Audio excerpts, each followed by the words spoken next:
Okay, we are on record now.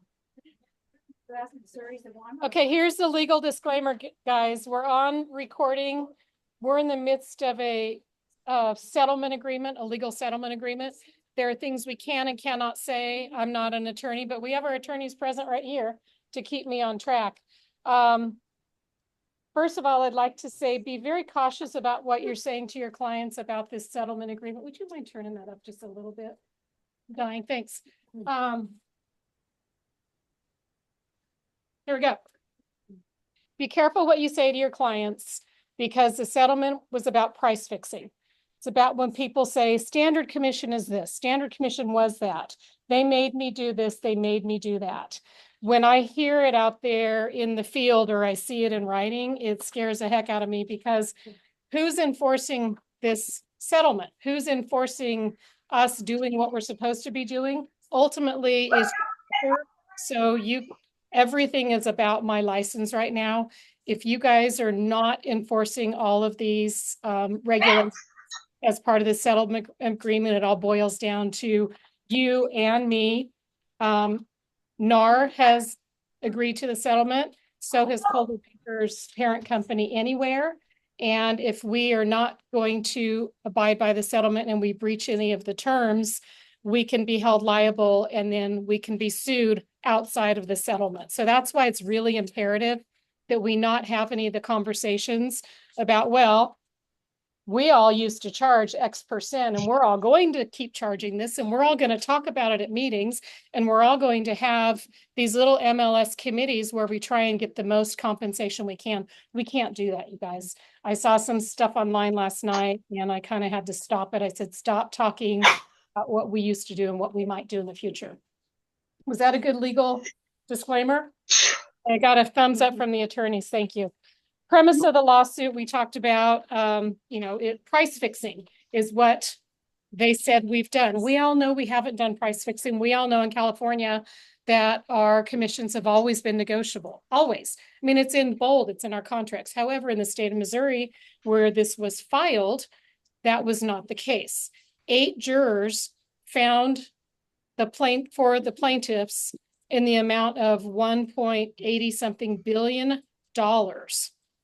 for this lawsuit. These 8 jurors were all not homeowners because that was a conflict of interest. That was part of the jury pool. If you own a home, check here. Anyone who checked there was kicked out of the jury. So 8 non-homeowners were the ones who decided what we're doing right here and now. Correct? Is that good? That's yep. Good. Okay. So 1.78 billion is what they were awarded. They trebled that. So 5.36 billion. So you can see why everybody started to settle. Nobody wanted to start paying attorney's fees for defending those types of monies. NAR settled. All the major real estate companies settled, including Anywhere, who owns Coldwell Banker. I believe Anywhere was 83.5 million. Remax was somewhere around 70 something million. All of them ended up settling. Even better, Warren Buffett's company, Berkshire Hathaway, they ended up settling just last week. They were holdouts. They were going to fight this thing and they're settling now. EXP, I think, is still maybe a holdout. I'm not positive on that. So anyway, that's why we are where we are. Who's in charge of compliance? CAR, NAR, Coldwell Banker. Lisa and I sat through a Coldwell Banker legal webinar last couple days ago, whenever that was. And I will tell you, I walked away from it feeling so good about it because they brought it all down. Unfortunately, and I'm on record here, I'm going to say it, CAR is making it harder than it needs to be right now. Coldwell Banker feels that some of the associations they take a little further than it needs to be. They say essentially the lawsuit is we keep the buyer's commission separate from the seller's commission, buyer's compensation separate from the seller's compensation. Listing agreement only deals with the seller. The buyer rep agreement only deals with the buyer. They don't want to see any between the two. Coldwell Banker absolutely, along with Neil, who's read the settlement agreement. How many times, Neil? Many times. Many times. Have both agreed that there is definitely a lot of space in between from what CAR says we can do and what our attorneys and our legal compliance say we can do. We've crafted an addendum. You guys have all seen it. We've put it on a modification of terms, and that's going to be the bridge for us to continue doing traditional business. If our sellers say to you, or you say to your sellers, and you have the right to say this to your sellers, I want every agent out there who wants to show my property to be compensated for showing my property. I don't want unrepresented buyers in my house. We have the right to say to the sellers, you're going to get the best deal for your property, likely by having a represented buyer. You've got a professional agent, someone who knows what they're doing, someone who is a part of the multiple listing service, and you're going to have competitive offers because of that. So that's why these guys here and Coldwell Banker are saying, yes, have that conversation with your sellers. Don't tell them, no, we can't even talk about compensating a buyer's agent, because that doesn't get us anywhere. How many of you in this room and on Zoom have talked to a seller in the last 2 weeks about compensation, and they all just said, why wouldn't we do it the way we've always been doing it? It's worked for 150 years. So that is what Coldwell Banker says as well. So I feel confident these guys have backed me as well. And if I say something out of line, you guys step in. Okay. If we could hold questions as long as we could, I'll probably answer them as we go.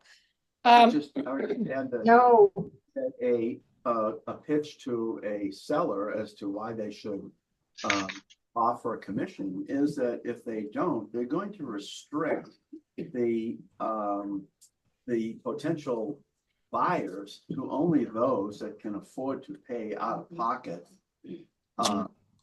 commissions. I mean, that's a lot of people that you're eliminating as your potential, I mean, it seems to me that's a real selling point to a seller, is you're going to vastly restrict it. And it won't have to do with, because agents are going to feel mad at you because you're not offering commission. It's because buyers will have to reach into their pockets in order to close the deal, and many of them can't. Thank you, Neil, for that. VA buyers, FHA buyers, apparently there's some legislation that's saying they're going to allow them to put this as part of their loans. But how many of your first-time buyers really have the money to come up with paying us? And how many of you want to work for free? I would hope that no one raises their hands. Back to the compliance issue of this. DRE is also stepping up their game. They have hired more staff to make sure we're compliant with the buyer rep agreements, make sure there's no collusion. DRE is sending out shoppers. Beware. If you're at an open house and don't have open house advisory, which we're going to talk about, and a DRE employee walks in, not only are you busted, I'm busted. That I don't want to be busted. Because then I have to call these guys, and then that's no fun. I will not bail you out. Yeah, Neil will not bail me out, he just said, for those of you on Zoom. Additionally, Assembly Bill 2992 is sitting in the chamber now, unopposed. Guess what that is? Mandated buyer representation agreements in the state of California. So not only is this part of a settlement agreement, this is now sitting in the chamber unopposed. It's going to come into effect January 1st, 2025. Okay, they're making that 3 months, just like the current limits. and we'll go over that. So let's go to, I'm going to try and screen share, make sure I can do this properly. Bear with me here, guys. That's not the screen share I wanted. Stop that share. I just had everything up. Okay. Screen share. There we go. Nope, that's not it either. Hold on, guys. Let me get this stuff on the screen. I had it all sitting right here. That's what I just said.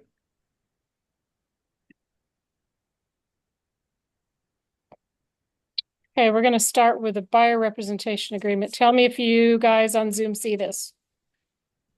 Angie, you see it? No. You're not seeing this? Okay. Try it again. Yeah. Did a test a few minutes. It looks like it's your down pull. Okay. I just did a test a few minutes ago. Amber, make sure you're muted. You seeing this now, Ange? Yes. Okay. Whew. All right, let me blow this up. Okay, we're all good now on Zoom? Yep, I see it. Nope, got to share with a neighbor. I can make you more, so just let me know afterwards. Okay, what we have up now is the buyer representation agreement. Okay, buyer representation agreement is mandated for all showings and all engagement of showing. So what does that mean? Again, if you talk to CAR, they're going to tell you the minute you start engaging with this person, acting like an agent, being an agent, you need to have a buyer rep agreement. I would agree that you need a disclosure regarding agency relationship if you start acting and looking and talking like an agent. But I think the impractical nature of that is if you're on floor and you're giving somebody information on a listing, they're not going to sign a buyer rep agreement. They're not going to sign anything. So I think your business as usual, I'm confident with you guys as business as usual, having conversations. And then the next step before you show a property, or even if you're going to go show the property virtually, do a FaceTime, that's when you're going to need some representation agreements. We're going to talk about all the multiple forms of representation agreements out there, but I think you can be practical about how it works. The buyer rep agreement cannot exceed 3 months. If you look at paragraph 2A, right here, not to exceed 3 months. It's invalid if it exceeds 3 months. And guess what? If you've got a DRE shopper. Who's got their volume up? Oops. Who needs to, oh, I gotta mute Amber. I lost my train of thought. 3 months. So if you get a DRE shopper who says, yeah, let's just sign that for 6 or 8 months. You're Shut it off. You're busted. 3 months. It's not 90 days. It's 3 months. Okay. Question. Yes. So if we have an existing buyer broker agreement. You need to modify it. It's no longer valid, that predated buyer broker agreement? That is correct. The question is if we have a predated before July of 2024 buyer rep agreement, you need to modify it with the DMBR. And we're going to go over that, but you're going to have to put new dates into that DMBR to modify the. It's invalid Yes. if it existed Yeah. before. You're just better off signing a whole new one because you're getting in, all the forms, all 12 forms that go with it. Because your buyer is going to be excited to sign all 12. Okay, let's go through some of this. Diane, I really can I don't need. ask you, Hold on. can I ask you one question about the term? Yeah, if you would do me a favor and do a thumbs up or something, because I can't hear you because I'm kind of talking, but I did hear you, Jean. Go ahead. Okay, so my understanding is if you're representing a corporation, the 3 months does not apply. That is correct. If you're representing a corporation, an LLC or a corporation, the 3-month period does not apply. Thank you, Jean. I appreciate that. Thank you. Okay, so let's look at exclusivity. A2. Is this non-exclusive or exclusive? Well, we all know exclusive means we get paid if the buyer purchases the property. Even if you were not involved in the sale, you're going to get paid because you've got an exclusive representation agreement. You're going to get paid for the compensation that you're going to state below. Okay, so that's important to know. You can identify the property type, the location, the additional buyer preferences. We're going to look at that form, the BIPP. If they need to exclude properties. I was talking to an agent just the other day. They said, well, what if my buyer wants to look at things in Tahoe and I'm not going to go up there? I'm only going to look down here. I said, well, do one for Nevada County and don't do Placer County because some of Tahoe's in Placer, or just exclude Tahoe because the buyer can have rep agreements in numerous areas. You have to be specific on this agreement. And your first conversation with a buyer is, do you have an exclusive representation with another agent?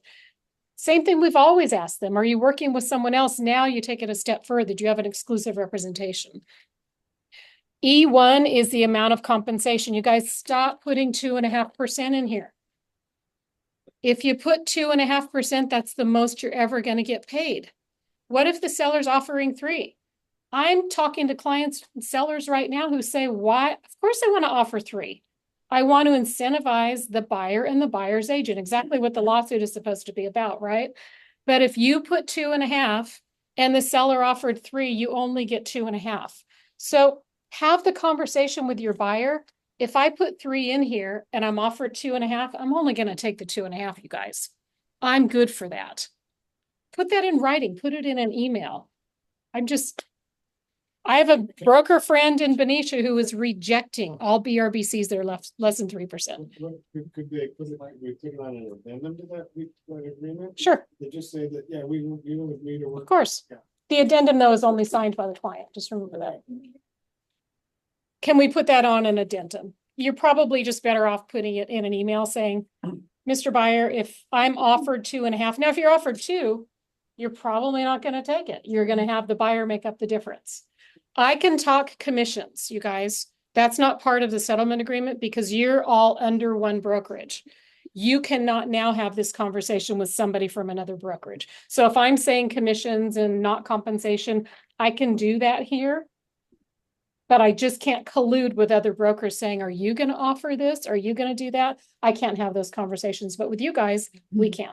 But it's best to say, I think, in the spirit of the settlement, that the amount of the the amount of the buyer compensation, buyer's agent's compensation is negotiable with the buyer. And so Yes. you are not telling people you must have 3%. You're simply saying, as a business practice, you probably can get 3% if you ask for it. But there's no rule requiring you to get 3%. That's negotiable with the buyer. Thank you. Continued. Yes.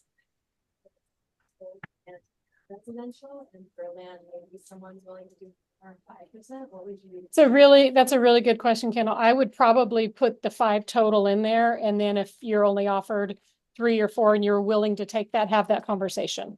Yeah, because there are a lot of land sales listed offering 5% commissions. Do you have a question? Noel's gesturing from behind the window. I'm going to ignore him.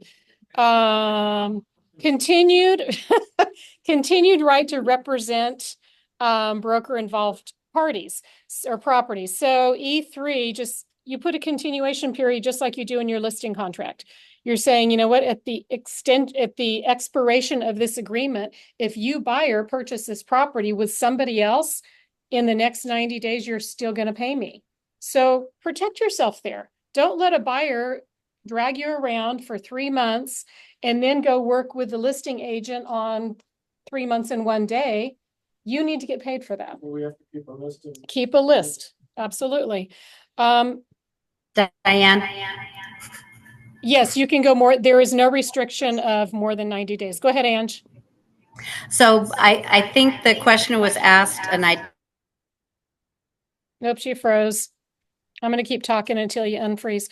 Cancellation rights, non-exclusive. You can cancel upon receipt of the cancellation. So either party can cancel a non-exclusive agreement. However, for an exclusive agreement, you have to give each other 30 days notice. Crazy.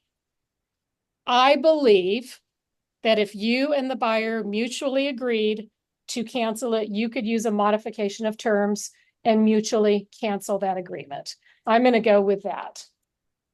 Okay, thank you. I'm getting the nod from Debbie. Appreciate that. Also, CAR said last week, the new buyer rep agreement coming out in December is going to modify that 30-day cancellation. And upon mutual acceptance, they're going to allow us to cancel it. So right now it is 30 days unless you modify it. Angie, do we have you back? No. Okay. G2, I saw one of these the other day from an audience member. Buyer does not have sufficient funds to pay the broker. Or buyer intends to purchase with the following loan product, which does not allow buyer to pay compensation to a broker. That's okay. You can mark that box, knowing that if the seller is not going to provide you compensation and you're showing this property, you negotiate a sale and the seller says, I'm not paying you anything. And the buyer says, I don't have any money. You're going to have to walk away from that transaction. And you're going to then have to modify your buyer rep agreement. You're going to have to cancel it and then do a buyer non-agency agreement because your name's all over those contracts that you just wrote to that seller who's not going to pay you and the buyer's not going to pay you. You can't do a transaction for nothing. That doesn't work. So you're going to have to know that if you're going into this with a buyer that can't pay, again, being transparent, you're probably not going to be showing the buyer properties where the seller's not offering consideration. Diane? Are you suggesting that we shouldn't mark that box? No, I'm not saying that at all. If you want to put yourself out there and say, if my buyer doesn't have any money, which a lot of our buyers don't. A lot of our buyers are first-time buyers, they're VA buyers or FHA buyers. They cannot provide proof of funds that they can pay you because we have a form that says there's proof of funds. So I just want you guys to know to be prepared. If you don't get compensation, you're going to have to walk away from that. Your buyer is then going to be on their own. Probably gonna. Steve? They're unsure of executing this. Not check those boxes or? If they're unsure if they don't have, if they have the money to pay you, you probably shouldn't be working with them because then they're not pre-approved. You never know if that check's gonna come next week. Think they're doing that, so. I would leave that up to you. Just be prepared that you're going to have to walk away if you can't get a seller to pay your compensation. We're going to get to that. What's that? No. This is our agreement. You're interviewing these clients, right? As you're writing this agreement. And then we're going to go to the other forms that go with it. So that's going to help you to determine how you're filling out this form.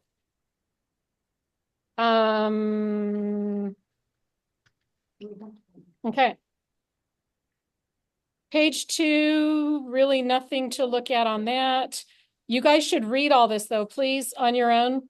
Read every paragraph tomorrow with your cup of coffee in the morning. Read every one of these paragraphs. You need to know what they all say, and you need to tell your buyers. Yes, Neil. I just want to comment on the, when you say you're probably not. We can't hear Neil. Oh, Go ahead. when you say that you're probably not going to show your buyers properties where they're not. That's part of the settlement agreement. Right. I just want to bring out that one of the practice changes is that you'll implement the following practice changes. Require that realtors and realtor participants and subscribers must not filter out or restrict MLS listings communicated to their customers or clients based on the existence or level of compensation offered to the buyer broker or other buyer representative assisting the buyer. So you can't fail to tell your buyer about properties that aren't offering commissions. But you can Because tell your buyer they're not offering you can commissions, tell and them if they they're have not no offering money commissions to if- pay you, they can make the decision. That's right. Correct. That's right. And if it Perfect. meets the criteria for what the buyer's looking, tell them about it. And you never know, a seller might pay the commission, the compensation. If you write it 2.5 or 3 or 15% over asking price, Right. they would probably pay the compensation. So don't not look at those, like Neil said. Just be prepared to have deeper conversations about where you're going to have to go. Greg, I thought about this is, you have to talk loud so Zoom can hear. I can see a situation where my seller says, yeah, I'm willing to pay up to 2.5%. Buyer's agent calls me up and asks what they're gonna pay. Does the minute I say they're willing to pay 2.5% open me up to collusion with that buyer's agent, or should I just say, put it in the offer? You could do both. Say, put it in the offer, but you can have that conversation because they've already told you what they're willing to pay you. So No. if the seller is not going to compensate you, then they're going to have to come up with a difference. So they need to know. That's not collusion. They need to know. Collusion Hannah. doesn't I'm usually- just talking about stating the amount. So. Yes. Yeah. I'm still confused. So it can't be in the MLS, obviously, no commission. Yes. nothing. So the But lawsuit I says can no call- commissions I in the can MLS. call the listing agent. And Yes. if they say we are paying the buyer's agent, I can say what percent? Yes. How So the question from Hannah is, can I call the listing agent to find out how much compensation, if any, the seller is willing? 100% absolutely yes. That's how we find out. But don't rely on that number because they may not have that in writing. So you still need to rely, and we're going to look at this in a minute, on doing the appropriate forms to the seller and having them sign those forms, agreeing to that compensation. Now we're going to call it a workaround. If your seller says, I do want to pay a buyer's agent compensation, we're going to look at that workaround. But doesn't our agreement say up to? It doesn't say I'll pay whatever number you put in there, using 3% as an example. We'll look at that in a minute on the modification. Okay, so this is the boilerplate on page 3, boilerplate on page 4. Okay, you guys here on page 15, if you have an exclusive representation agreement, your buyers need to initial here again, and in 16, you have to mark again what your expectation is for that compensation. So it's not good enough just to mark it on page 1. They have to mark it again, and then they go ahead and sign it. So next thing in your package is the broker compensation advisory. I highlighted a couple things. Again, I want you to read the whole thing, but I highlighted a couple things that are very important and stand out to me. Unrepresented buyers. So an unrepresented buyer is either that buyer that can't pay you a commission. Now the seller's not going to pay you a commission compensation. So you walk away. That's an unrepresented buyer. The listing agent's like, great. Now I have a buyer, first time, never had a single transaction. They're unrepresented. You as a listing agent are like, what now? So this is the conversation you're having with your seller. First of all, you don't have to let them, Mr. Seller, in off the street. That lockbox is for licensed agents who belong to our MLS and belong to Supra and who have signed their life away to have a lockbox key. Sellers don't have to let people in off the street. Listing agents, correct me if I'm wrong, legal, do not have to meet buyers at a seller's house if a seller says, I don't want to work with an unrepresented buyer. You tell the buyer, find your own way in. If the seller says that. Yeah. Yeah. So if your seller says, no, I'm not going to cooperate with that, you guys should not be showing property to unrepresented buyers if your seller doesn't want to do that. When we look at the listing agreement, we're going to see where it talks about unrepresented buyers. But essentially, this is giving them a warning about working with an unrepresented buyer. The seller's agent will inevitably have to do more work to facilitate the transaction. A seller may agree to compensate the broker for additional work in that matter.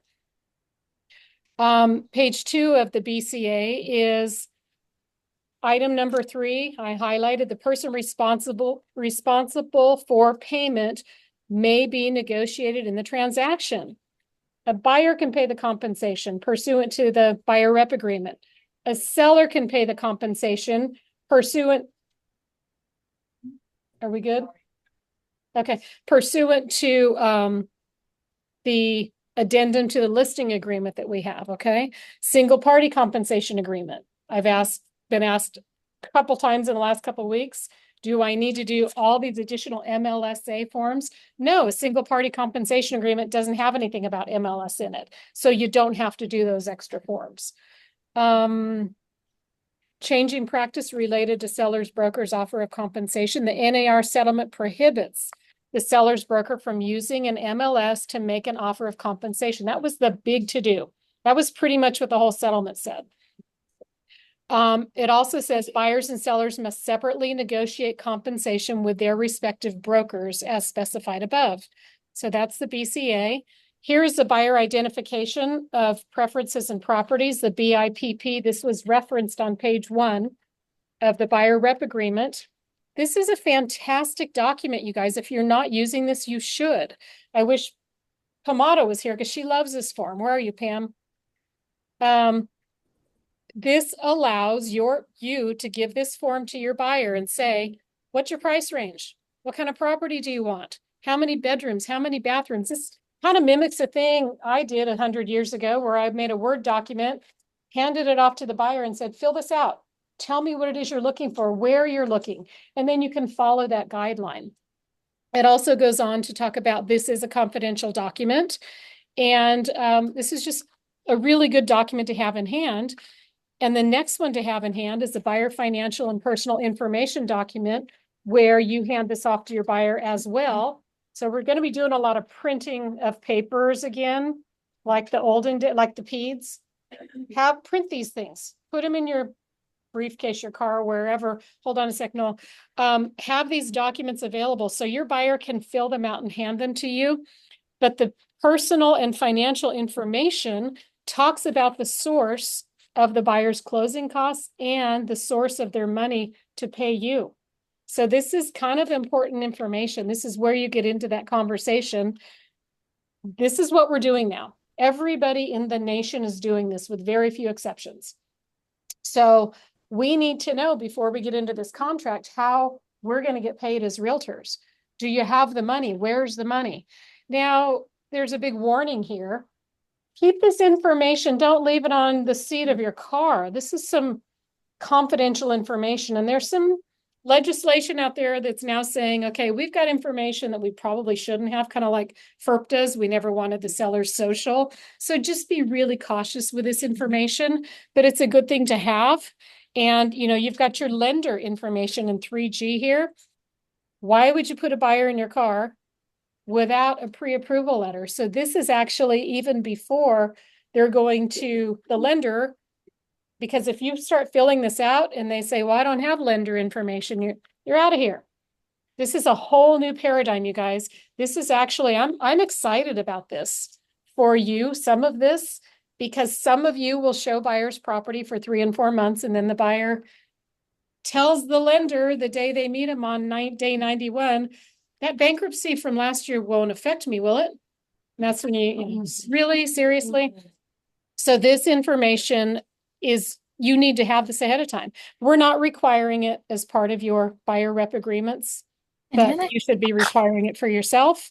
And Noel, you had a question. Yeah, for any problem with when I set up, I pick up a buyer and I set them up with a buyer's portal, excuse me, on the MLS. I'm fine with that. If you call CAR Legal is probably going to tell you, don't engage with a buyer in a portal because you're doing licensed activities. Use the portals, give them links to listings. I think that's completely fine. Is there a problem with sending these 2 documents to them to qualify? No, not at all. You can send Noel asked if you could send these, the BIPP and the whatever the other one's called. Yeah, you can send those to a buyer ahead of time. Yeah, absolutely. Yeah, you should. So Kathy says. Okay, let me see what else we've got. Okay, the modification of terms for the buyer rep agreement. So this is for current buyer representation agreements. Let's say, for instance, you do go show a house and you find out the seller is going to offer you some consideration up to, let's call it 3%. Your buyer rep agreement says 2.5%. Before you show that property, you can modify your buyer rep agreement and say 3% for 123 Main Street, or just 3%. But you have to do it before you show the property. So timestamp, date, make sure. So you can use it for that. So Jen has a question. If the agent has in the file, or they have a 2.5%, and they go into contract and the seller signs off in 2.5, and this hasn't been changed, is that a problem? You said that has 2.5 and the seller offers 2.5, that's equal. This has 2.5, seller offers 3. Oh, okay, you said it. You only get 2.5%. You can never, on page 1 of the BRBC, it says, broker shall not receive any amount in excess of paragraph 2E1. You could use this to lower it. But down is fine. But the agent and seller and buyer all have to agree on that. So we've got Jen and Trish here and Angie. So and Pat's on board here too. So these are your compliance gals, and they're going to be looking at this stuff and kicking this stuff back. Cancellation of buyer rep agreement. So you and the buyer don't get along, you don't like each other, you have an exclusive agreement. Here is how you cancel it with this form. In the highlighted area, if the buyer rep agreement is non-exclusive, cancellation is effective immediately, or you can put a date in. If it is exclusive, it's effective 30 days after receipt of this notice. Again, that's going to be modified in a few months, but that's current today. And regardless of the type of representation, buyer and broker may agree to mutually cancel the buyer rep agreement immediately or within X amount of days after the last signature. So to me, this is very contradictory. 1 says you have to offer 2 says you have to offer 30 days. 3 says do anything you want. I think what it's referring to if I'm reading between the lines, is if you were looking to unilaterally cancel it, a unilateral cancellation has to be done with 30 days notice on either the part of the agent or the buyer. If it's mutual cancellation, you can do it at any time. That's the way I interpret this. I'm looking to Lisa. Okay. All righty. There's a little interpretation in this. Neil. I don't want to put a fly in the ointment. I don't want to put a fly in the ointment, but if you have a 2.5 agreement and the seller is offering 3, you have the question would become, what's your obligation to the buyer in that situation? CAR has offered us to modify it before showing the property. CAR says. Okay, so you disagree with that? I have some trouble with it because you have a fiduciary duty to your buyer. You could say instead of modifying the agreement, knowing that it will put more money in your pocket, you could go to the seller and say, I'd like a price concession. Because I'm only gonna ask for 2.5, or just give the buyer a concession toward closing costs. Or fill out 3 on your BRBC and you never have to worry about it. So that's what Debbie and Neil were referring to. That's right. Stop cheating yourself over potential income that you don't even know is out there. I will tell you, 80% of the BRBCs we're seeing are 2.5% right now. 80% of you guys are sending it in for that. Don't cheat yourself. Hannah. So can you have up 2 BRBCs for the same client Yep. and exclude vacant land on one? Show them residential at 2.5%, but You would have to modify the one agreement to show all that. Yeah, so you can have modifications to your agreement. yeah. Yeah. The question was, do you need 2 agreements, one for land, one for blah, blah, blah? No, you just modify it. Okay. Now we're into the not so exclusive agreements. Any questions so far? Okay, Diane. On one of the webinars that this BRBC, because it has the name of the company Coldwell Banker, that the one BRBC could be used for anybody in that office if they were filling in to showing a property for you. So the question was, can you use a BRBC for anyone in the brokerage? The answer is yes, you can, because it's for the brokerage. But to be, Gov talked about this last Friday. He said to be really specific, you'll still want to do a AAA, the additional agent acknowledgement. So if Teresa's on vacation and Desiree is filling in for her, the BRBC is valid, or you don't have to do anything to it. But to just be really proactive, do a AAA, because your buyer is going to want to know, wait a minute, if Desiree's working for me, I want to be on the same contract, we'll have to be on the same contract. So Larry. Exclusive representation, we still want to put in the area that we're showing, like Nevada County. Yes. So the agreement will only apply to any property located in the area specified in the exclusive area. That's correct. You should, don't be too specific in identifying the property that your buyer wants to counties, bedrooms, bathrooms, price point. Don't do that, because they could just go over the line and just go into Placer County and buy something and you're no good. It's no good. So don't be real specific. Diane.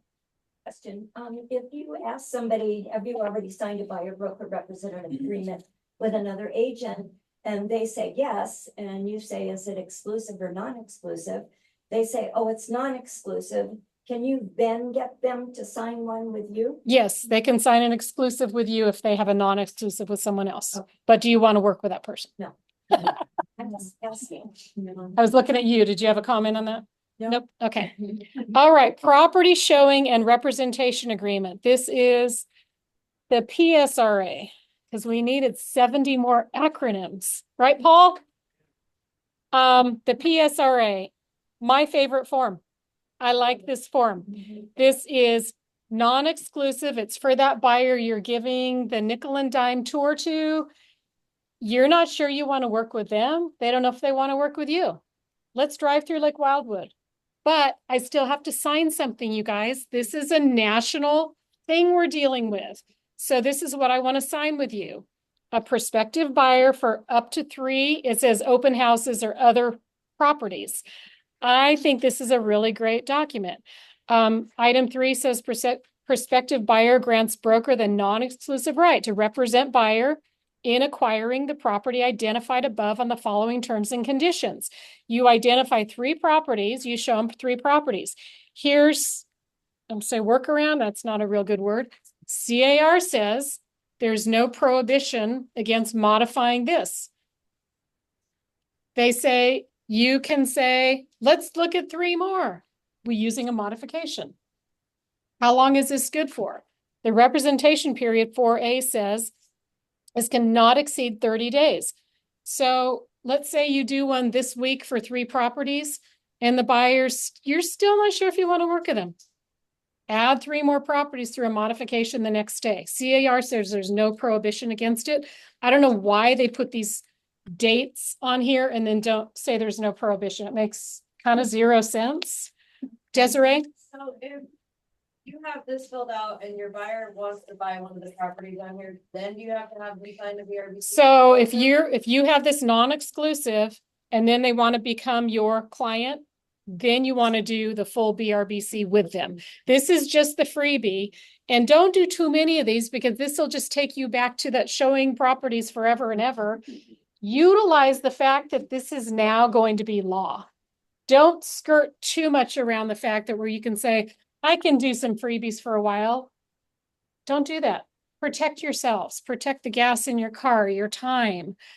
So use it how you need to, but also, you know, respect yourself. Dee. Diane, if we have a BRBC and then we start showing properties, it seems conflicting to say that this is non-exclusive if we have an exclusive representation agreement. Well, you have one or the other. You have a non-exclusive or exclusive. So you're only showing them these, but then if you need to move into, No, I mean, I've already, if you already signed an exclusive. then you don't use this form. And you don't need this form. This form is one or the other. Yeah, it's not together. Item 4B, amount of compensation. Again, put your full compensation in there, you guys. Item 4B25 or 4B2. It talks about payments received by broker from seller. Broker shall not receive any amount in excess of what's above 3%. Cancellation rights, you can cancel immediately, or you can put in a specific date. Steve? Are there pre-printing restrictions? Pre what? Pre-printing restrictions, we can. On these forms? Yeah. No, you can print these forms. Yeah. These forms are not to be provided to the public for their use. However, the question was asked in our class last week, what if you take the buyer all the way into negotiations and then the seller says, I'm not paying anybody, buyer says, I have to have this house. And that's when you walk away and I'm going to show you how you get out of that. You know, your name's on the bottom of that contract, right? And you're like, oh my gosh, what if something goes wrong? They're going to say I was an agent. Well, we're going to have the cancellation forms for that. But they did tell us at CAR, just because your name's on the contract does not tie you to the contract as long as you have gotten out of it properly. And we can print these contracts, we can print these forms, we can have them in our briefcase, carry them with you, because in an open house, you're going to have to do that anyway. One at a time. Paul? You present an offer, but you check that little box that references this form. This one, the first one, does it reference this also? I don't know what form you look. So when you write an offer and you can check the box that says the seller's gonna pay the commission. Yes. Can you use this form with that? No, you would need a representative agreement at that point. So you don't. You would need to move to the BRBC, correct? Yes. Yeah, we're going to talk about that. That's not what he was talking about. Hannah? Oh, open house. So you print this paper out for an open house. What do we do? We're not there. We're not at open house yet. You're ahead of us. Oh, this is not the form you use. Nope. Open house. Nope. So So hold your questions till we get through this, you guys. I mean, if I haven't answered it yet, or if it's something we've already talked. thinking what Paul just said about checking the box that the seller will pay the compensation, and then you would just reference if you find out after negotiations that the seller drops that, are they allowed to just? We haven't gotten there yet. Okay, so item 5B1, non-exclusive representation. Compensation is payable only if there was broker involvement in the property. So remember that. This is a non-exclusive. You need to now move to the exclusive in order to get compensated. So that question got answered there. Look at this highlighted area here. Prospective buyers attending open houses without representation. You are not required to sign a representation agreement to see this property. If you do not want the agent holding the open house to represent you, then you should not sign this form. You should read and understand the open house non-agency disclosure form, which we're going to look at next. And attention all prospective buyers, if you've already signed a rep agreement with another broker, you need to inform your broker of the name of that other broker and provide a copy of that agreement to the broker, or request broker to obtain a copy from the other broker. And if you've already signed a rep agreement with another broker and you sign this form, you may be obligated to pay commissions to both parties. Okay, here is the open house non-advised or non-agency disclosure and sign-in sheet. Every one of your open houses has to have this form. So again, print these documents, take them to your open houses with you. I love this form. This is really no different, you guys, than the open house form you're having signed right now, the visitor sign-in sheet, right? You're all using a visitor sign-in sheet, right? Because we should protect the seller by letting the seller know that these people have names, they have contact information, they're real people. You guys don't have the ID, right? They can sign whatever then. Yeah, we're not checking ID. We need little scanners now, on our Apple phones, to scan their ID. But the visitor intention is to view the property. The agent's holding this open house, conducting in-person or live virtual tours. Agent agrees to show the property to the visitor on the following terms and conditions. Number 1, the agent doesn't represent the visitor. Number 2, communication with the agent at the open house is for the benefit of the seller only. I'm not representing you, Mr. Buyer. I'm letting you walk through, but law is a settlement agreement, soon to be law, is making me provide you, I have to provide you with this document. You have to sign it in order to walk through this property. But I'm only here for the seller. This is the seller's open house. Any communication is not confidential. Things you tell me, it's not confidential because I'm not your agent, right? If the visitor wants to write an offer on the property, then you move to an exclusive representation agreement. If the visitor wants to be represented by the agent holding the open house, you have to do that BRBC. And that should be that. So it's 2, 4, 6, 7 names. An agent, if an agent comes with them, an email and a phone number. I will tell you, one of our agents held an open house last weekend, put this form on the front desk, asked every visitor to sign it. Every one of them said, this is the 3rd open house I've been to today. No one else has asked me to do that. So no, I'm not going to sign. You're going to run into that, you guys. Just say, guess what? We're following the letter of the law. We are doing what we're supposed to be doing. And that's what we would do if we were representing you. Use it to your advantage, you guys. We're educated. We follow the guidelines. We follow the law. We have a legal team that makes us follow the law, and he corrects me if I say something wrong. So use that to your benefit. So do we kick them out, or do we tell them they should? Yeah. You just say, I'm sorry. My seller has instructed me to follow the law. Unless you sign this visitor agreement, you cannot view this property. She asked whether you're gonna kick them out. I thought she was referring to the legal team. Sometimes. But then they answer the call on Sundays, so I can't. Kathy. Quickly, I don't want to hold things up. I used this form and I believe it was the right thing to do. On one of my listings, when the buyer called, to make an appointment, I said, are you represented by a broker or an agent? Yes, but it's my sister. She's in the Bay Area. She's pregnant and she's not going to be here. I said, give me her phone number, please. I need to speak with her. I left 4 messages. Okay, but the day before I said, I texted her, are you still planning to come look at this property? Yes. I said, I still have not heard from your agent. Well, you will, but I'll be there. Okay. I used this. Did you use the PSRA or the open house advisory? Do you have an opinion on that, Neil and Debbie? I mean, said I would have before I tell used, you this, since I haven't heard from anybody, I am not representing you. I probably would have used the PSRA, Different one? Okay. the first one, only because this one is called an open house advisory.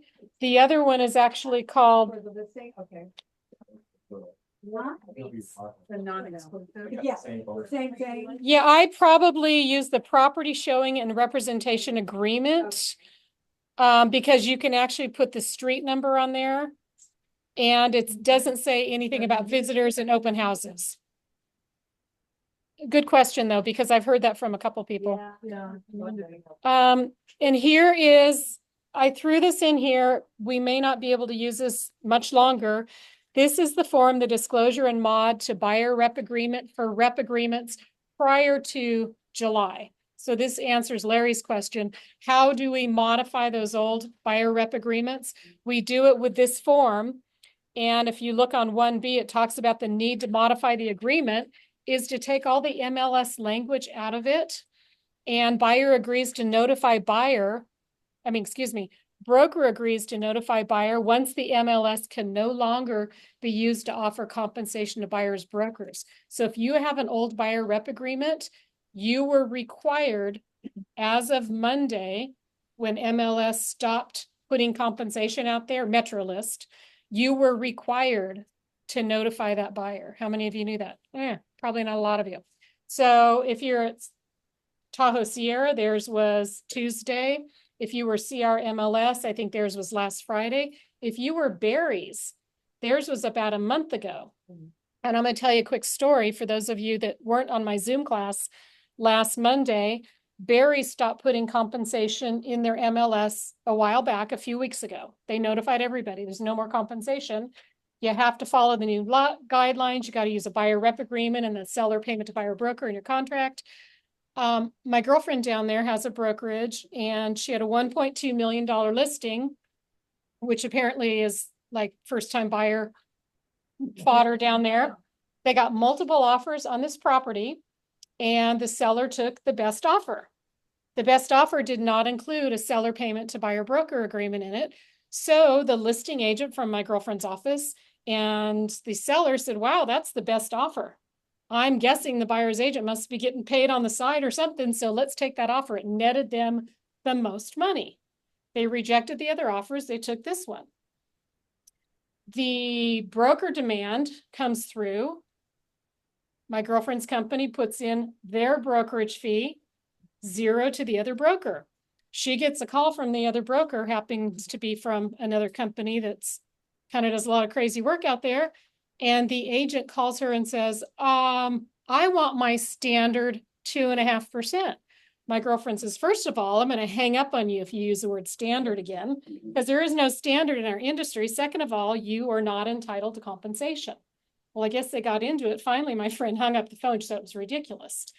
And the broker calls up from that office, talks to Vita, and she says, what's going on? Vita tells her, and she said, okay, forget any conversation you've had. My agent just learned a really hard lesson.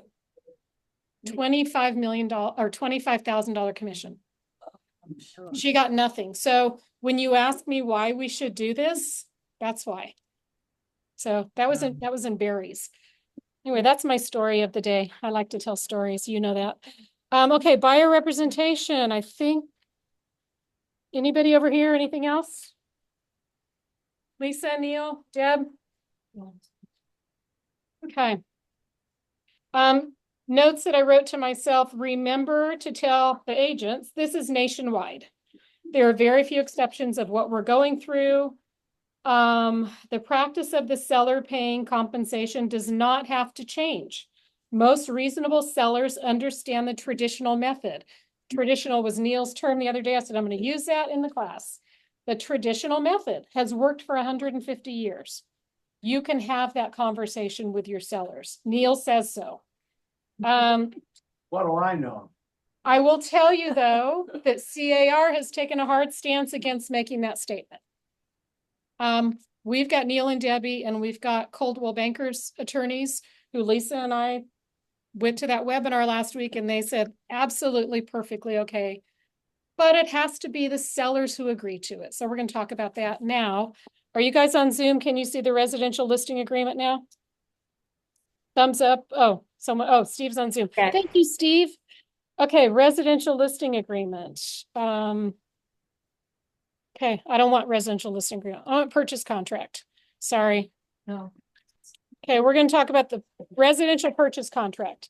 I only gave you 2 pages of this. Does anyone know why? It's where the terms are. All we need on this is 3G3. You guys, 100% of the time, your contracts will have 3G3 marked, 100% of the time. It says seller agrees to pay the obligation of buyer to compensate buyer's broker under a separate agreement. Okay, I shouldn't say 100% of the time. Maybe your buyer is compensating you and you're not asking the seller for anything. If you're asking the seller, this box has to be marked. Then form seller payment to buyer broker is the form that must go with your contract. We had one of these the other day. This did not come through. Thank you for catching it, lady, on the Zoom meeting. So seller payment to, or now they're calling it seller's payment concession for buyer's broker compensation. You're filling this out. You're calling the listing agent. Where's Hannah? You're calling the listing agent saying, is there consideration for compensation for me? The listing agent is either going to say yes, no, or possibly. If it's yes, say, have they specified a certain amount? Okay, thank you. If it's no, then you know you're up against some hard negotiations. You're probably going to have to go in over asking. If, let's say yes, no, and maybe would be write it in and see what happens. That's the way CAR feels this should all be going. CAR says, never assume, write it all into your buyer rep agreement, and then negotiate it with the seller and see what the seller says. On the other side of their mouth, they say, ask what the commission is. If you know what the commission is, put it on your own website, put it on your sign writer. So we're getting some really conflicting information, which is why you're getting the emails from me and Lisa that one day might say this, the next day it might say a little bit different. Get the modification from Neil and Debbie, it was all perfect, and then we had to change 3 things. This is going to continue to unfold, and we ask for your patience because we may have one more modification to the modification. And there's a form for that. The MTM, modification. Seller's payment to buyer's broker. So the amount is subject to paragraph 1B below. Seller agrees to pay the buyer's broker X% of the purchase price, or B, maximum. Did I miss something? No. B is a maximum seller payment obligation. Seller shall only be obligated to pay buyer's broker the lesser of the amount specified up above, the amount buyer is obligated to pay buyer's broker pursuant to their buyer rep agreement, and if applicable, less any amount that others have agreed to pay buyer's broker. I know that sounds very convoluted, but essentially it says you're only going to get paid what your buyer rep agreement says. If there is no buyer rep agreement, seller has no obligation to pay buyer's broker. So don't use that PSRBA thing. Use an exclusive if you're going to write an offer. If you don't have a buyer rep agreement, you're not going to get paid. Question? So seller gets an offer, we're representing the listing agent, listing side. We get an offer, it's accepted. There should be a BRBC in that acceptance. So Jen's question is, should a BRBC be in the acceptance of the offer? And yes, it's actually in writing.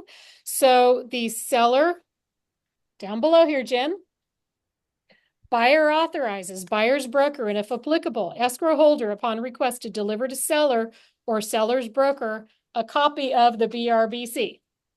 Thank you. Good question.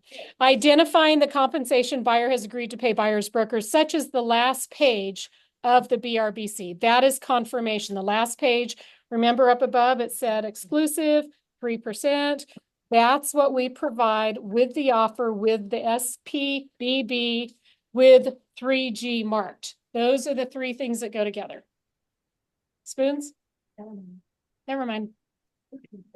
Yes.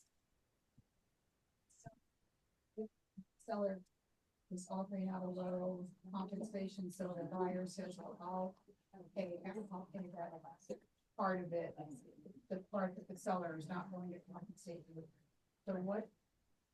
So Dee wants to know if there's a discrepancy between what the seller's offering and the buyer's offering, and it's a mix of both. Buyer offers some, seller offers some. I haven't seen it in writing yet, how that's going to pan out, because we're all so used to the old rules that said we cannot talk about compensation in contracts, right? We've actually been to arbitrations over that, talking about compensations and counteroffers in contracts. Now we're talking about compensation. So these are going to be terms in a counteroffer, unfortunately. And because your buyer signed an agreement that says they're willing to pay X, Y, Z, and the seller's only willing to pay A, B, C, your counteroffer is going to specify that. But they can split it up. They can, of course they can split it up. Because if your buyer said, I'll pay 3, and the seller says, I'll pay 1, your buyer can now pay 2 and the seller can pay 1, but you're going to have that language. For it to be paid through title too, so it doesn't go through the buyer's hands and then to the agent. It's always paid through escrow. It's never paid through any other form of but escrow. If it's set as a credit. Even if it's, yeah, everything still runs through escrow. There'll be no monies going outside of escrow. Larry.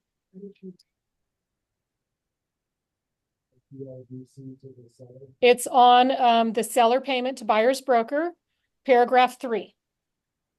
SPBB paragraph 3.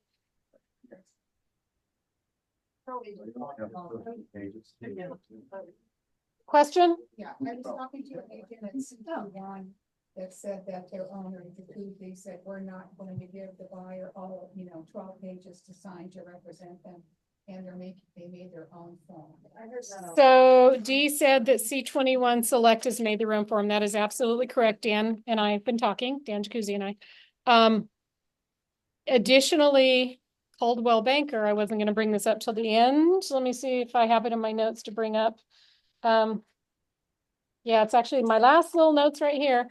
Coldwell Banker has taken it upon themselves to craft their own agreements. They've got a 2-page BRBC. It's probably not called a BRBC, a buyer rep agreement. They have an exclusive, a non-exclusive, an open house. They've got a multitude of representation agreements. They have not been fully vetted yet. However, Coldwell Banker corporate-owned companies are already using them. But what they did was they gave us samples of them. I'll just step to that right now. Sure. It's because if we do get that today or tomorrow, it's not on our phone. That's fine. If it's, Dee's question is if we get a buyer rep agreement, all we need is confirmation that there is a buyer rep agreement and what the consideration is. So it doesn't matter. We don't care what kind of form it's on. That's not up to us to police that, but look at these nice, simple little agreements. That's a showing agreement. Isn't that lovely? This is a multiple property agreement. This is a covered property agreement. I'm not sure what that means. A single party agreement. This is the buyer rep agreement. That's it. Yeah, I've heard a lot of this in the podcast. This is the market area rep agreement. So this is Coldwell Banker. They did not tell us on the webinar if this was only for company owned, but I'm going to be working with our legal team there to find out at what point we might use these. Some of you might say, wait a minute, we're supposed to use standardized forms. I had this conversation with who the other day. So if we don't use standardized forms, I know Debbie and I have had it, our deductible for our E&O policy doubles. Okay. These I would not consider non-standardized forms. I think they're talking about the little form that someone hand writes and it says, I hold so-and-so hold harmless for this and this and this and this. That's the non-standardized forms. If we get to the point of these agreements, they'll be vetted by Neil and Debbie before we pull them out. But believe me, Lisa and I are really going to be looking into these because of what Jacuzzi said. To have a buyer sign 12 pages, it's what we have. It's what we're all supposed to be doing. So we're doing it and we're embracing it. But if there is a simpler way to go about it, something a little more pragmatic, then that's what we will look to. Spoons. That would be great, because I wrote a BRBC and right after that wrote an offer. So we had two of. 212, yes, you're right. You have two of everything. You have two agencies, two PRBSs, two BCAs. Yeah, you've got it all. And that was the fourth offer I'd written, so that was their fourth copy of everything. And Yeah. Yeah. Okay, I'm gonna wrap this up in the next couple minutes and open it up to Q&A. So we're looking at the residential listing agreement. Look at my notes. Okay, this is the residential listing agreement. Frankly, I like the layout of this because it's so similar to the purchase contract. I like the grid format. All the guts are in the first couple of pages, just like the purchase contract. First 3 pages are the guts. The rest is the legalese, the disclaimers, the stuff we need to know. And we should be still going over it with our clients, but this is the guts. So the guts start with 2A, everything in A. Listing period. The only change here is in highlighted, not to exceed 24 months. If you've got a listing out there right now that exceeds that, it is invalid. You need to do a modification terms and put a correct date in there. So, I mean, invalid, no longer any good. And Desiree, this is probably going to answer your question that you were going to talk to me about later, and Debbie and Neil are here too. If you have a seller that refuses to sign the modifications to bring our listings to current day, we're going to have to draft something that says you are no longer our client. Unilateral cancellation, correct?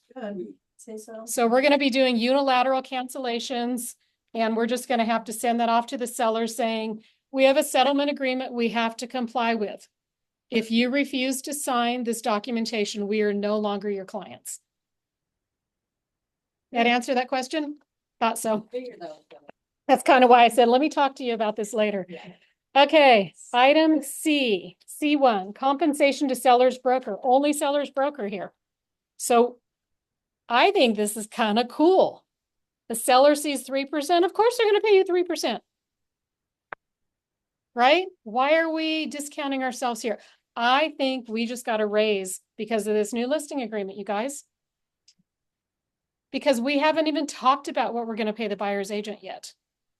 Why short yourselves? Some of you are taking 3.5, some of you are taking 2.5, and offering in the olden days, 2 weeks ago.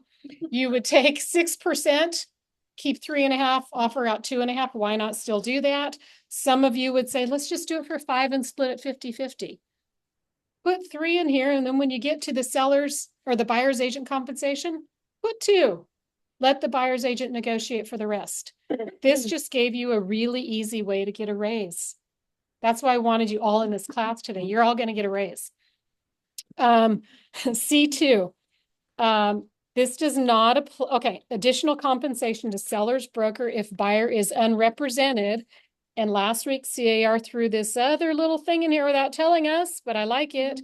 Does not apply to dual agency. You are not required to be a dual agent with an unrepresented buyer. You are not required to do anything at all. You are instructed to tell the buyer, you're on your own forms. I can't help you. Go to Staples, do whatever you want, but then the seller is going to have to deal with that unrepresented buyer. So do you want additional compensation for an unrepresented buyer? You probably do, or we're allowed to tell, the seller can tell us, I don't want you working with unrepresented buyers. Put that in writing. Put it in writing. We've got some terms and conditions lines. The seller can tell you, and you can put it in writing, we are not to deal with unrepresented buyers. Where do you put that? We'll get there. Okay. I think that had to do with a buyer non-agency. Item C3 is a continuation of right to compensation for broker identified properties. So this is still the continuation period, just like the listing represent before. How many days do you want for your protection period? Put that in there. Actually, no, that's incorrect. Hold on a sec. I'm reading my wrong notes. Continuation of right to compensation for broker identified prospective buyers. Yeah, that's still true. Sorry. Yeah, the sandbagging clause. I like that, Larry. Okay.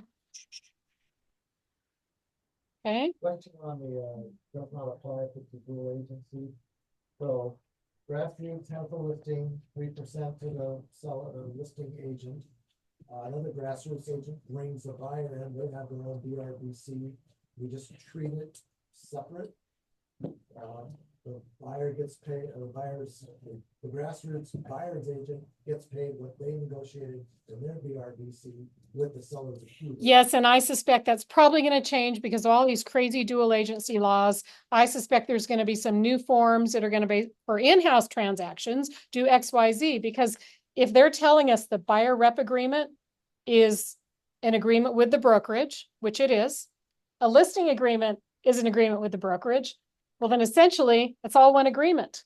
So we're going to still treat it as two separate agreements, just like we do with the TRs. So we make you guys fill out your own TRs, even though it's usually the same information on both for an in-house transaction. So, you know, you've got Barb doing a transaction with D. They're like, why do I each have to fill out a TR and send it to Jen?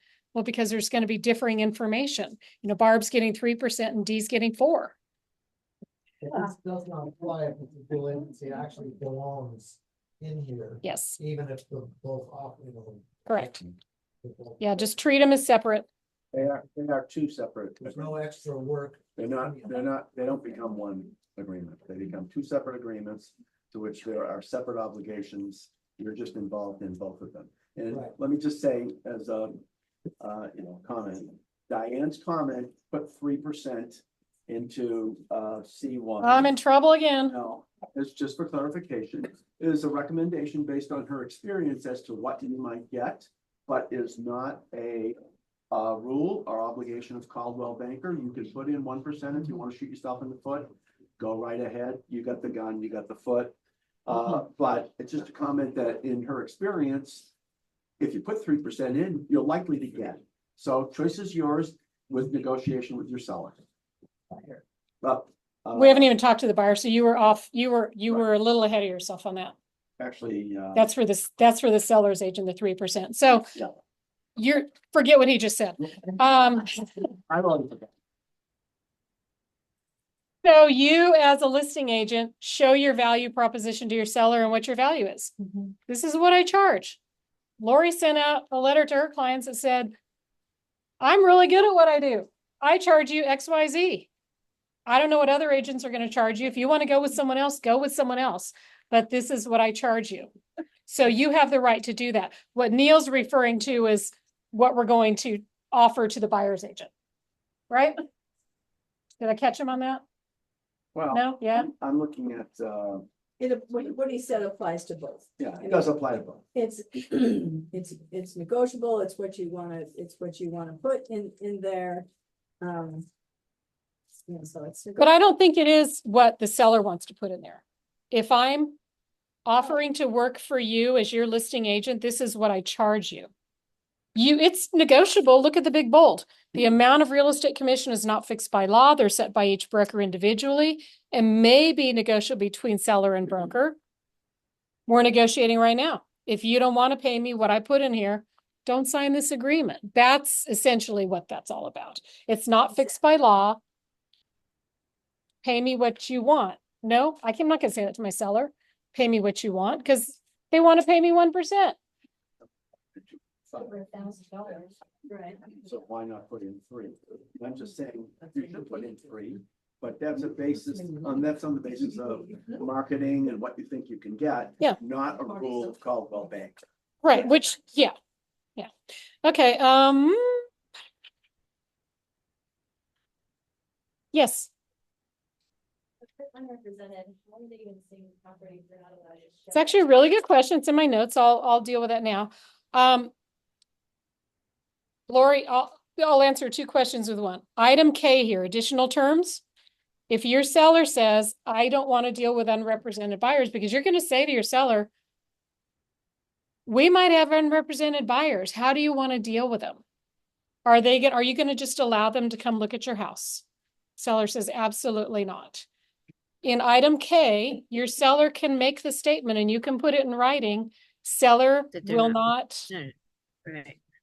What was that, No, Amber? no, I'm sorry. will not be obligated to, will not obligate listing agent to did. work with Thank you. unrepresented buyers. How's that terminology? Yeah, I printed Seller all will ones. not, hold on, I gotta mute somebody here. I don't know who it is. Seller will not obligate listing agent to work with unrepresented buyers. Authorize. Authorize. Yeah, I said that. Authorize. And what people think that they're like, I don't care, they can go wander there by themselves, but how do they know that? I like obligate. rather than- Neil likes obligate. Why obligate leaves it up to you. Whether or Lori? not you want to. I was trying to list. Okay, so yeah, you can put those additional terms in K. If your seller is very specific, I'm not gonna work with unrepresented buyers. So authorize or obligate, just put Neil or Debbie's name next to either of those. Desiree, Get into houses with.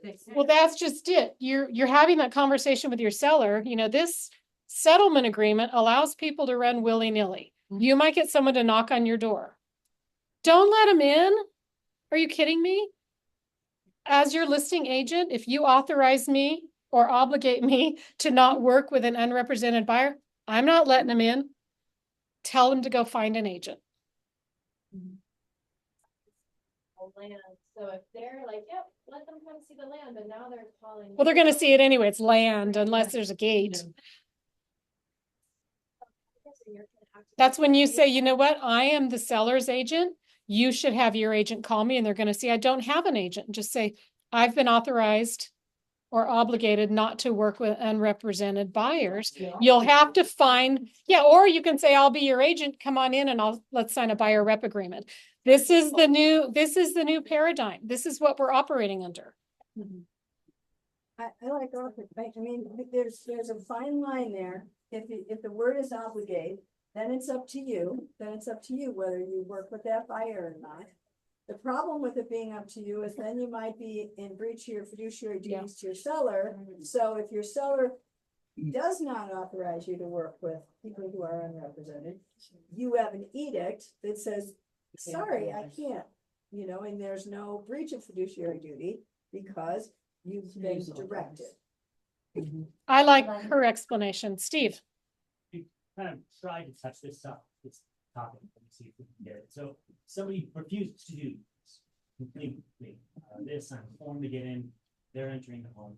What do you recommend we do at that point? How do they enter the home? They walk right by it. I just said shoot them. Open house. Oh, at an open house?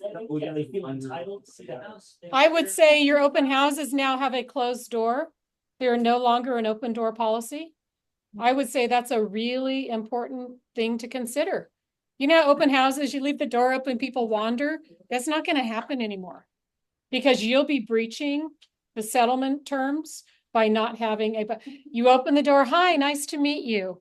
When you step into the foyer, I need you to sign this. This is a new nationwide agreement we have. And if they say I'm not signing it and say, sorry, my seller has asked me to follow the guidelines, I need to escort you out. If they try and break in, that's breaking and entering. That's not okay. But. Debbie says, but. You know, always say in the law, Can't hear and hear, guys. As we always say in the law, there's instances where you can do quote self-help, but we never recommend that. So I was in an open house and someone came in and refused to sign the paper. And the agent kind of let it go. I mean, no need to get punched in the nose, right? So don't be silly. There's a lot of crazy people out there. So you have to, it turned out that they knew who it was. And so what we can do if we know who it is, we can do a follow-up with an email, you know, that you were presented with this item and you refused to sign. We're going to take that as your acknowledgement of the terms we're wanting you to acknowledge anyway. Talk loud for Zoom. The sign on the door, welcome, please enter to see this beautiful home. Please know that you'll be asked to sign a sign the form. It's a great idea, putting a note on the door saying, we're gonna be asking you to sign a Go document. back to the COVID situation. Yeah, I mean, PEDS, you couldn't get into a property without PEDS before. Come in. PEDS, is that what they were called? I already forgot. Yeah. Rachel, Or upfront, like, kind of like Debbie was saying, instead of following up upfront, or like, just kind of they are acknowledging. Can you sign this? no, they're signing a form acknowledging they're not gonna sign a form now. Teresa. Teresa, They're signing in on that open house form, and they're saying they're represented and writing the agent's name. So if they're not represented, but they are actively looking for homes, you have to have them sign a BRDC before you can show them house or the. no. They're signing that form saying, I just want to come through your open house. I acknowledge everything that you are doing is for the seller's benefit. Nothing is for my benefit. So so regarding the open house, when you're saying if they don't sign in, then you say, sorry, you can't see the house. Is that only if the seller says they don't want No, you're following the terms of a settlement agreement. You're supposed to be following those terms. And you're saying my seller and I are following the settlement agreement. mandatory terms. that everyone signs it? 100% mandatory that everybody signs it. But like Debbie said, what are you going to do if they don't? You know, I mean, you can't be don't get hurt.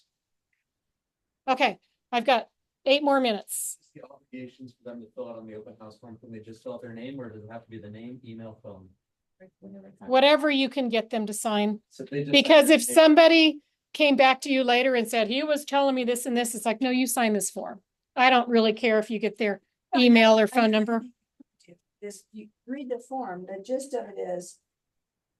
I represent the seller.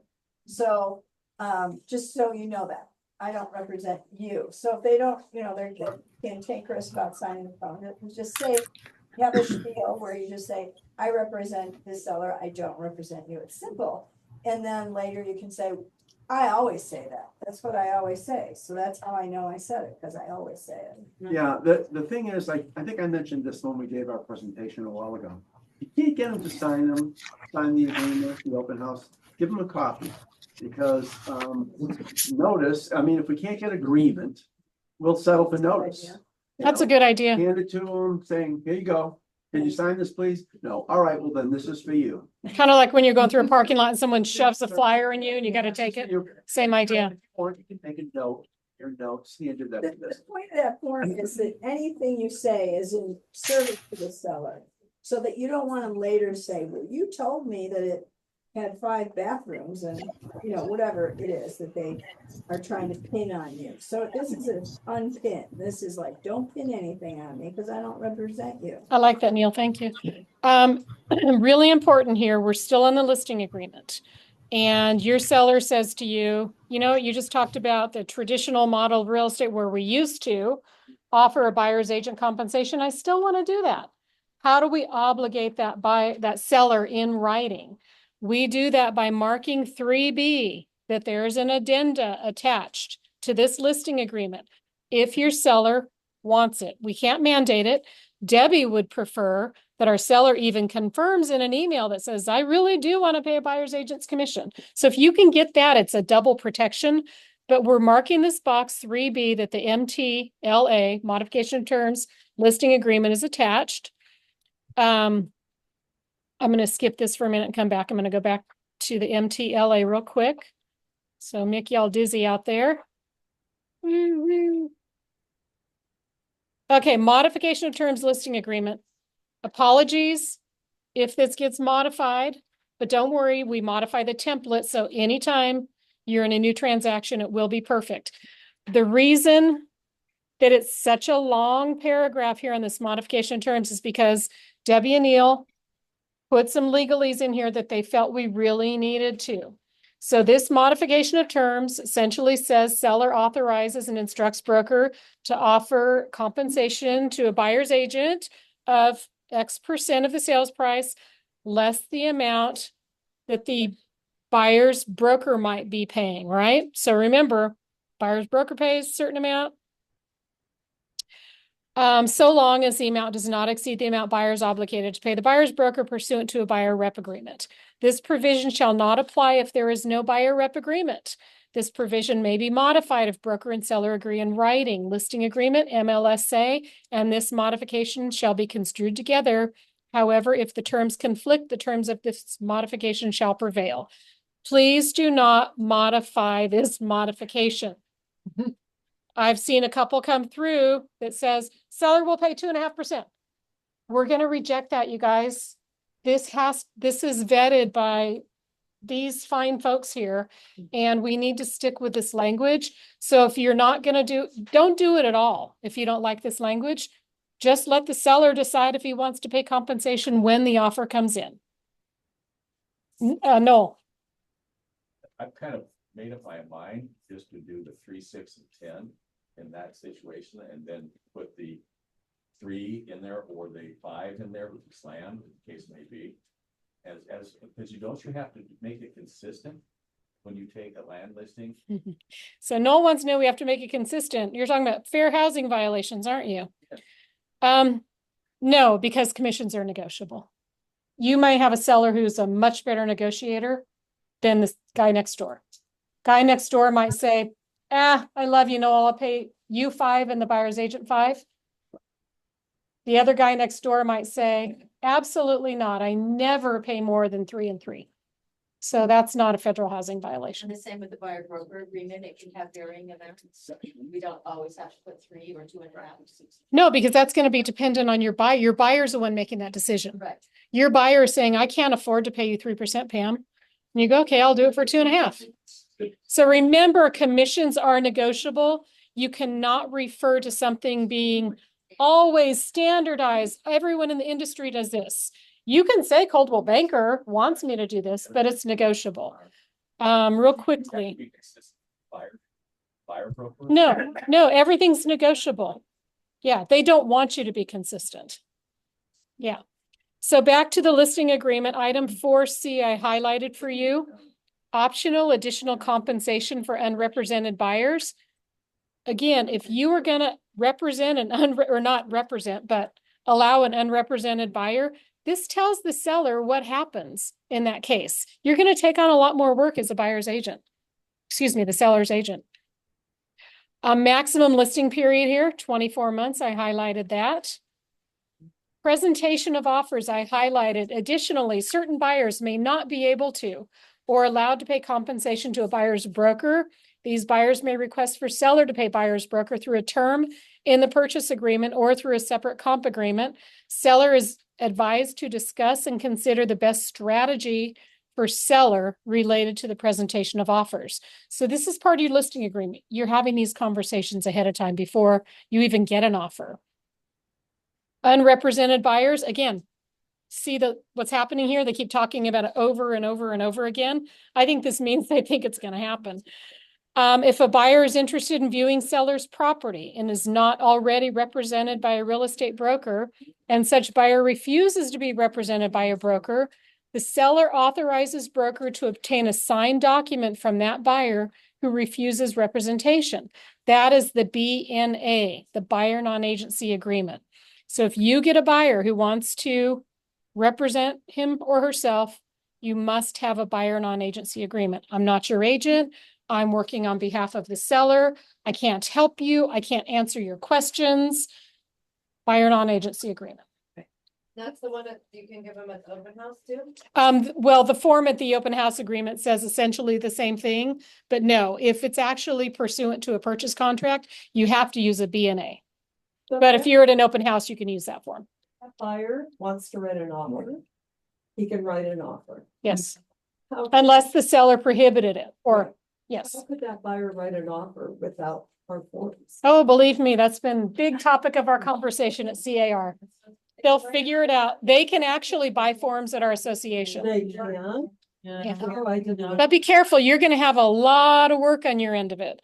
What you need to do is show the seller that this is what I'm presenting to you today.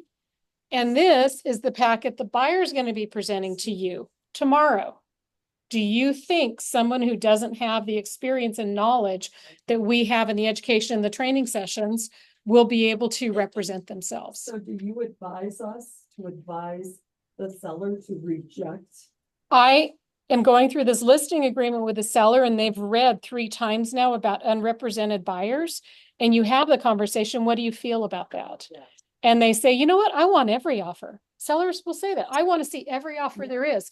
If they say that, then you go back to page 1 of the listing agreement and say, okay, if I am going to represent you as the seller and we're going to allow unrepresented buyer offers, then we're going to sign additional compensation to seller's broker right here in paragraph C2. You're going to compensate me for the additional work that I am guaranteed to have to do. But 10%. Right? That's a good point, Paul. Almost done, guys. Hang in there with me. Diane, did we have an addendum to the listing agreement that we drafted at one point or another, saying that the seller instructs the agent to only accept standardized form offers or to counter any non-standardized form offer with the standardized form? We had that in the language of the last listing agreement, and it didn't pull forward with the new listing agreement. I want to revisit that. Okay, that's actually a really good point. Lisa, would you mind making a note of that? Remember, we put that as boilerplate in the previous listing agreement, but I think when the forms revise, they don't take our language. Thank you for that reminder, Neil. Putting back in there that we must have standardized forms, because here's the concern we have. Someone goes to Staples, buys a 2-page contract. It doesn't discuss liquidated damage, mediation, arbitration, what happens in the event of contingencies, notices to perform, all the things that we practice day in and day out. How can you even include all that? CAR says you can counteroffer them on one of your own purchase contracts and have the seller write the purchase contract. I'm like, no, that's awful.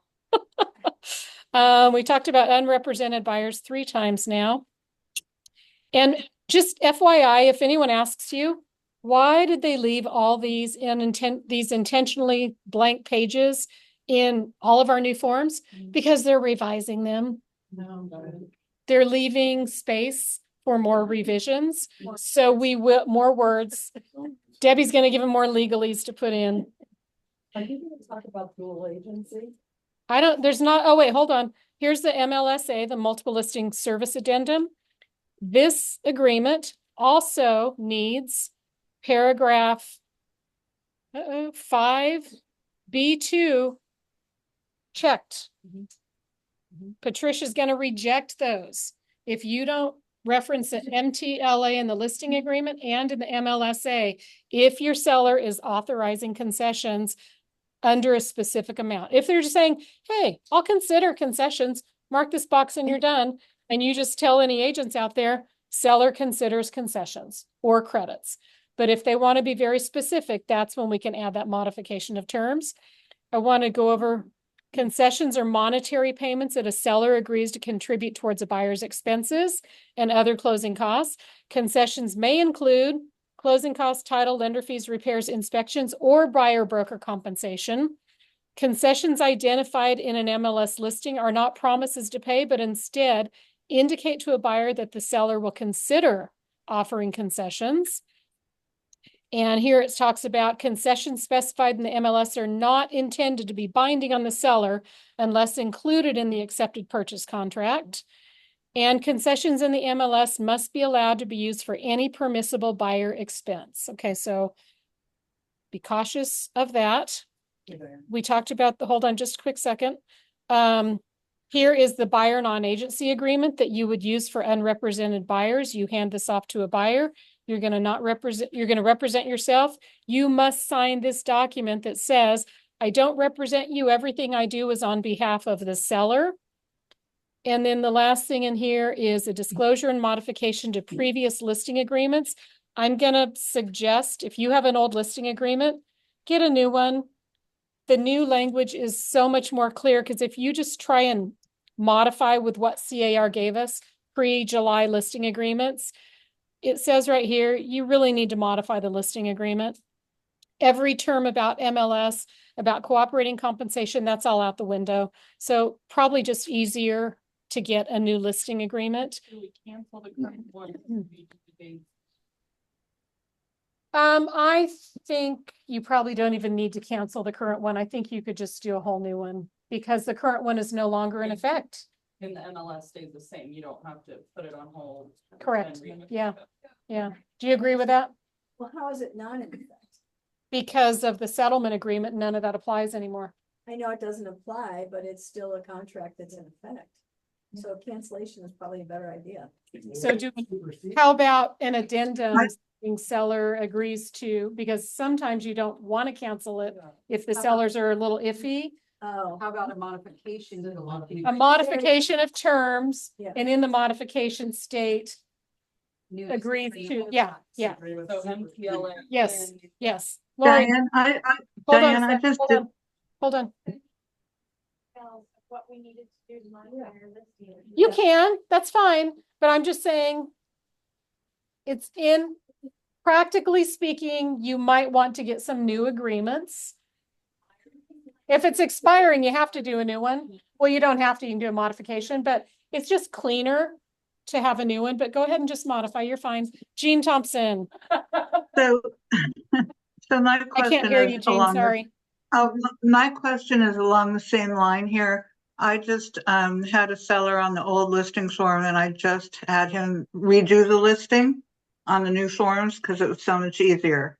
And I just put in a line that said that this agreement supersedes the listing agreement dated such and such. So Jean took a new, instead of modifying her old listing, she just put in her new listing, this listing agreement supersedes previous listing agreement dated XYZ. That's perfect, Jean. Okay. No, that was in her new listing. She just said, yeah. Yeah, well, and the other thing too about the unrepresented buyer, my seller is willing to make an offer of compensation and he wants nothing to do with an unrepresented buyer because he's willing to cooperate. So I can't hear Jean. Sorry, Jean, I can't hear you. So when I went over this agreement with my seller specifically has indicated and authorized that we, indicate that he's willing to pay a cooperating broker's commission and he doesn't want anything to do with a buyer that's unrepresented. So we do didn't the check that unrepresented portion. buyer, seller does not authorize any unrepresented buyers on Right. additional terms and conditions of the RLA. Okay, we just didn't check the box. I'll look at it again. Okay. Okay, one more thing we want to go over and then you're out of here and they'll open it up to Q&As. Your listings today on MLS have no offers of compensation on them. And we had an MLS meeting a couple days ago, Monday, MetroList meeting, and he went over all the do's and don'ts. First thing I want to mention, if your seller has authorized you to authorize compensation, you're going to need to do a couple things. You're going to need to go in and modify your listing agreement. You're going to have to go to what's that box titled, Lisa? Terms? Under the terms box, and there's two new checkbox areas under terms. And in those, it's going to be seller offers credits. Credits considered or not considered. Yeah, credits considered or not considered. So you have to modify your existing listings in MetroList if your seller has agreed to a specific amount, or if your sellers even mark the box, I will consider concessions. If you don't mark that, then buyers agents might think there is no concession being offered. Here's the do's and don'ts on MetroList. Oh, guys on Zoom, sorry, I don't have this. Yeah. So MetroList Q&A. If I select buyer credits considered and also select C remarks in the terms field, what private remarks will be allowed? You can put the terms, please call listing agent for offer instructions. And this is under remarks. I thought it was supposed to be under confidential remarks. Didn't you just get something today, Barb, because you said this? No. That was a. Oh, okay. You can say seller to credit buyer up to X% in concessions. You can say that. But what they tell us you can't do is say something like, Used to pay. Yeah, you can't say anything about commissions or buyer's agent. Can't It's limit- all about the you can't buyer. limit it. You can't Limit it. to what it's for. You can't Yes. limit it to what it's for or who it's for. It's always for the buyer. Always for the buyer. Right. You can say seller considering concessions. You cannot say X% commission paid to buyer's agent. You cannot say seller willing to pay commission. You cannot say X% co-op broker referral. You cannot say call 333-3333 for your buyer's agents. You don't have to say any of these things. Right? No, but if you want Somebody to- general agent population to know that there is a concession for the buyer and they have a buyer rep agreement, well, they better have a buyer rep agreement. You can say, please call listing agent to offer instructions. You can say seller to credit buyer up to 10,000 in concessions. It's buyer. You can say seller considering concessions. You cannot say commission paid to buyer's agent, seller willing to pay commission, broker co-op referral. So it cannot ever have anything to do with a commission or a concession to a buyer's agent. That's the MLS. We should be able to, I mean, I guess if nobody, if people don't write it, then you would call, you can. Always be available to answer your phone call as a listing agent, to have that conversation with a buyer's agent. And unfortunately, those listing agents who never answer their phones, you're going to have to go in blind with your buyer rep agreement and hope for the best. Because this is going to be a tale of who answers their phones, who has even taken any training, who's even doing what they're supposed to be doing. Kim. Why do you say that you're willing to offer up to 10,000, but not up to 2.5% to the buyer? Because that's I mean, that's falls, commission. well, didn't they say you can, no, they said you can say that. Yeah, seller to credit buyer up to blah, blah, blah in concessions. Say up to You can. You can say that. You just have to keep the word commission, compensation, and agent out of that language. So yes, you can say, yes. Any other questions? But the listing agreement prevents you. The listing agreement says, seller authorized broker to put in the MLS that sellers will consider offers asking for concessions if allowed in the MLS, even if permitted by the MLS. No amount of a possible concession will be stated in the MLS, either as a percent of the purchase price or flat fee, unless seller notifies broker in writing. Which is, all right. Okay, we're good? Go get your root beer floats. Bye, guys on Zoom. Diane? Yeah. What's the